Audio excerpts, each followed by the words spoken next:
অন্নদা, তুমি যেভাবে শচীন আর সরলার বিয়ে দিলে সেটা কি ঠিক পদ্ধতি?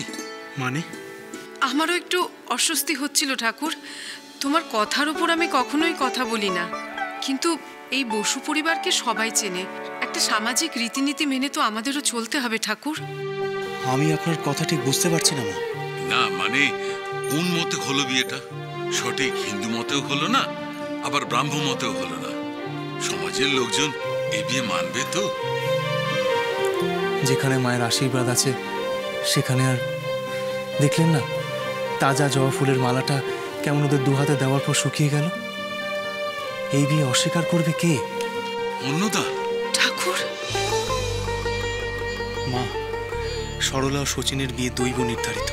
আমি নিজে তার সাক্ষী এবং প্রমাণ। স্বয়ং প্রজাপতি ব্রহ্মা এই বিয়েতে আশীর্বাদ করেছেন। এই বিয়েকে অস্বীকার করার ক্ষমতা কারও হবে না। বিয়ে নানান মতের আছে, বৈদিক, গান্ধর্ব, দৈব, অসুর, রাক্ষস, প্রজাপত্য, এমনকি পৈশাচ।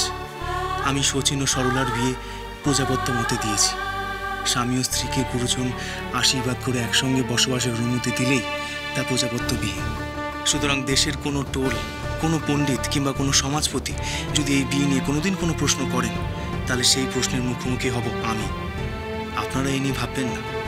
আজ আমি নিশ্চিন্ত হলাম ঠাকুর। আজ ওদের ফুলসজ্জা, বৌমা সব আয়োজন করে ওদের দুজনকে ঘরে পাঠাচ্ছে। কিন্তু আমার মনটা খুঁতখুত করছিল।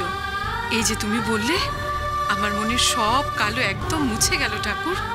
কিন্তু আমার মনের কালো যে এখনো কাটেনি অন্নদা। কেন? এই বিয়ে নিয়ে যদি আপনার মনে এখনো কোনো প্রশ্ন থেকে থাকে, আপনি নির্দ্বিধায় বলুন।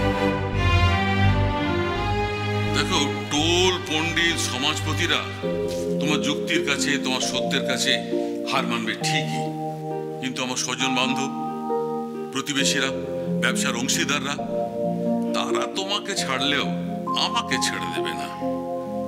ছেলের বিয়ে দিলুম, লোকজনকে নেমন্তন্ন করে খাওয়ালুম না, সে কথা কেন তারা মানবে?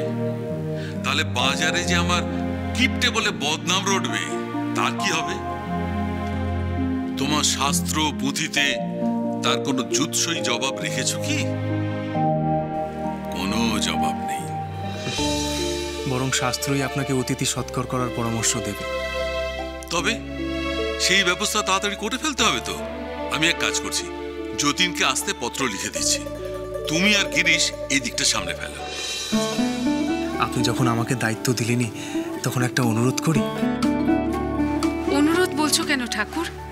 তোমার কি ইচ্ছে সেটা বলো না। তোমার ইচ্ছে পূরণ করা আর আদ্যা মায়ের ইচ্ছে পূরণ করা একই কথা। না মা, এ কথা বলবেন না। আমি কেউ নই। আপনারা যে কোনো শুভ অনুষ্ঠানে ব্রাহ্মণ ভোজন করান, তাদেরকে বস্ত্র দান করেন। আজকে শচীনের এই শুভ দিনে, তার বিয়ের অনুষ্ঠানে আপনি যদি ব্রাহ্মণদের পাশাপাশি অনাথ, আতুর, অসহায় মানুষদেরও দুবেলা পেট ভরে খাওয়ান, তাদেরকে বস্ত্র দান করেন, কম্বল দান করেন, তাহলে আমি খুব খুশি হব। অন্নদা, এই জন্যই তোমার 7 খুন মাফ করে তোমাকে এত ভালোবাসি অন্নদা। তুমি আমার ব্যবসা ডুবিয়েছ, লাখ টাকার উপর লোকসান করেছ, কিন্তু আমার ভাবের ভান্ডার তুমি ভালোবাসায় ভরিয়ে দিয়েছ অন্নদা। শুধু একটাই অসুবিধা রেখে দিয়েছ, ব্রাহ্ম বলে তোমার আদ্যা মাকে প্রণাম করতে পারি না, আর তুমি ছোট বলে তোমাকে প্রণাম করতে পারি না। শুধু ভালোবাসতে পারি, আর কিছু নয়। সিদ্ধেশ্বর বাবু। আদিশক্তি আদ্যাপি, সোম থেকে শনি সন্ধ্যে 7টায়, আকাশ 8 ও প্ল্যাটফর্ম 8-এ।